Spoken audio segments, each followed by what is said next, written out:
And some of what we're going to do is a blending of in-person and online experiences. And I'm glad you suggested it.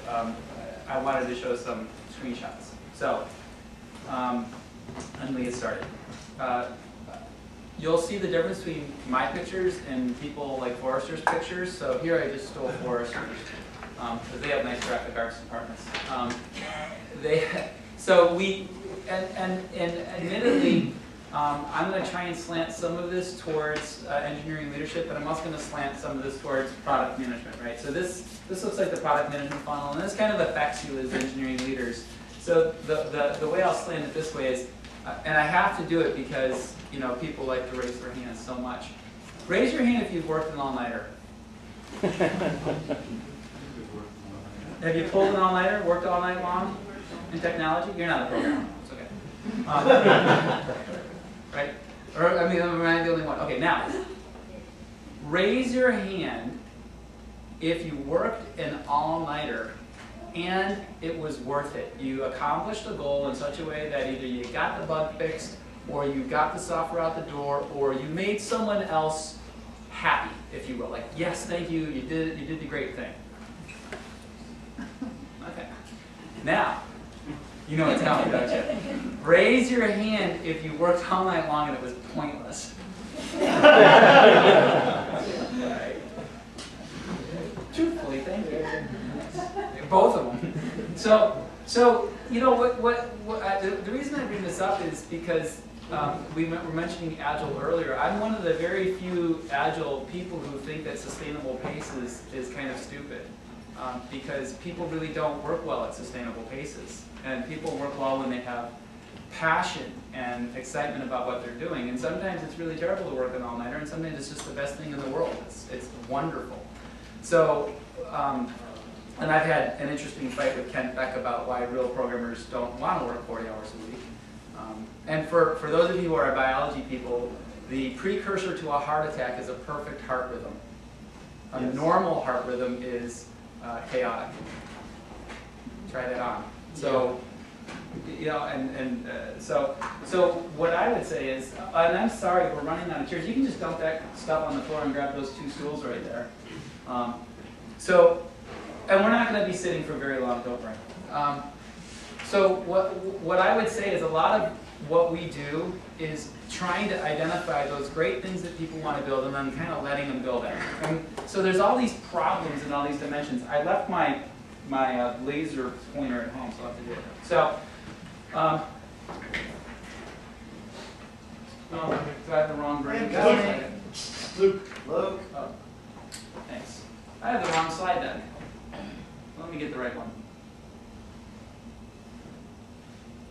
Starts off the same and then it changes. While Luke's doing that, I neglected to mention our book swap, which you may have noticed some books out on the coffee table outside. They're free to take, and you're also welcome to bring books that you don't have anymore and donate them to the cause. Everything but Project 97 books I've heard suggested as being the kind of books we're looking for. Anything that would be of interest to engineering managers. So, okay, there you go. Okay, so as you can tell, I drew this one. Have pencil and scanner, I'm good to go. So this is our 3-step process, and what I'm going to talk about it in these slides is in the context of products, but what I want to let you know is that as engineering leaders, you have these problems. You need to find ways to work with your team to get ideas, then you need to shape them, and then you need to prioritize them. So this notion of identification, shaping, and prioritization is a function that happens throughout the organization in lots of different ways. So what I'm going to do is I'm going to go through the whole deck, and then we're going to play an in-person innovation game, and then we'll show you maybe what an online version of the game looks like. Sound good? Once for yes, twice for no. So I'm going to give just a little background on innovation games, and we'll talk about what they are, and think game like Scrabble, interesting, fun, strategic conversation, not game like water park silly. These are actually serious things. So they are designed to help groups solve complex problems.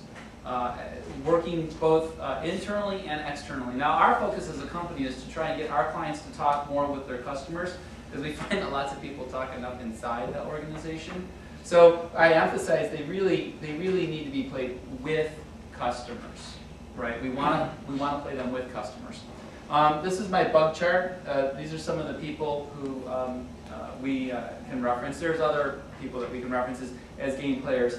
If you're interested, you can contact me and I can send you a longer document that talks about how companies have been using the games.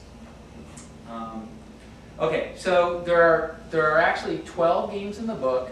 They're organized in 4 key areas, and you'll find that some games cover more than one area, and each area is covered by multiple games. This isn't a class in innovation games.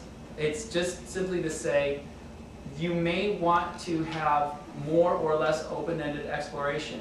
You may have a smaller or larger group. You may have enough time to generate lots of materials, or you may not have time to generate lots of materials. So different games have different qualities that are you can either scale with large numbers of people or keep small and intimate with small numbers of people. So why do we like this concept of games and serious gamings? And if you get the book, one of the things that you're going to find is that I do everything I can to share my secrets, because there are no secrets.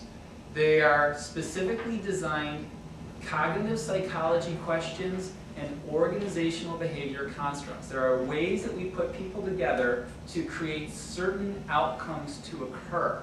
And it's the way that we put people together and the kinds of questions we ask that enable it to have a game-like quality or be a game and therefore produce these incredible results.